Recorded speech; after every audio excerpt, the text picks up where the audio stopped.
17 декабрь. Элестетүүгө мүмкүн болгон эң улуу куткарылуу. Мына, күндөр келе жатат дейт Теңир. Ошол күндөрү мен Ысрайыл жана Жүйүт менен жаңы келишим түзөм. Жеремия 31 бөлүм 31 аят. Кудай акыйкаттуу, ыйык жана биздей күнөөкөрлөрдөн бөлөк жашайт. Исанын туулган күнүндө жана башка бардык маалдарда биз ушундай негизги көйгөйгө туш болобуз. Биз акыйкаттуу жана ыйык Кудай менен мамилебизди кантип оңдой алабыз? Бирок Кудай ырайымдуу жана ал Жеремия 31 бөлүмдө бир күнү жаңы бир иш кылаарын убада кылган. Ал көлөкөнү Машаяктын чындыгы менен алмаштырмак. Ошондой эле ал өзүнүн кудурети менен биздин жашообузга кирип, өзүнүн эркин биздин жүрөктөрүбүзгө жазмак. Ошондо биз өзүбүздү сырттан бирөө мажбурлагандай сезбей, жүрөгүбүздө өз ыктыярыбыз менен аны сүймөкпүз, ага ишеним артмакпыз жана аны ээрчимекпиз.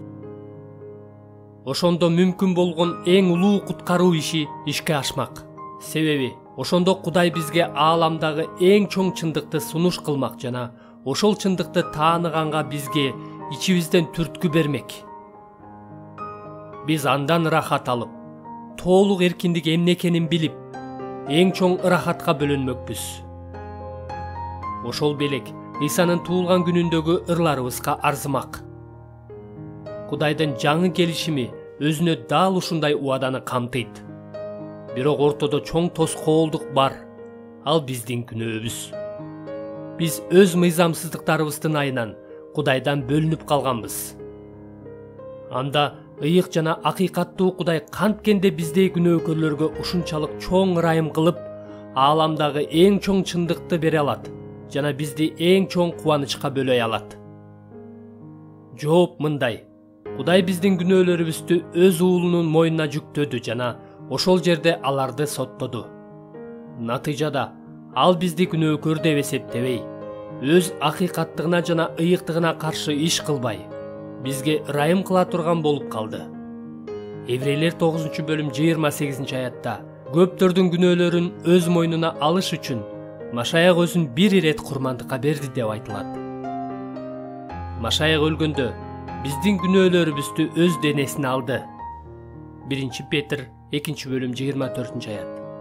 Биздин ордубузга соттолду. Римдиктер 8 бөлүм 3 аят. Бизге карата коюлган айыптоону жок кылды.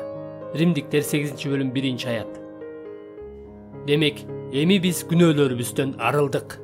Элчилердин иштери 10 бөлүм 43 аят. Кудай бизди айыптоо үчүн аларды негиз катары колдонбойт.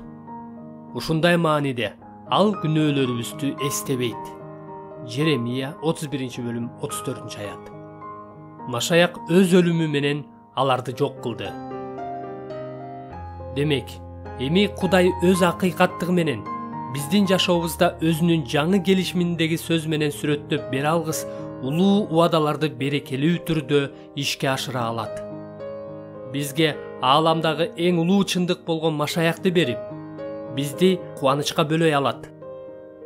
Биз чын жүрөгүбүз, өз ыктыярыбыз жана кубаныч менен Машаякты сүйүп, ага ишеним артып, аны ээрчи алышыбыз үчүн ал өзүнүн эркин, өзүнүн жүрөгүнүн каалоосун биздин жүрөктөрүбүзгө жаза алат.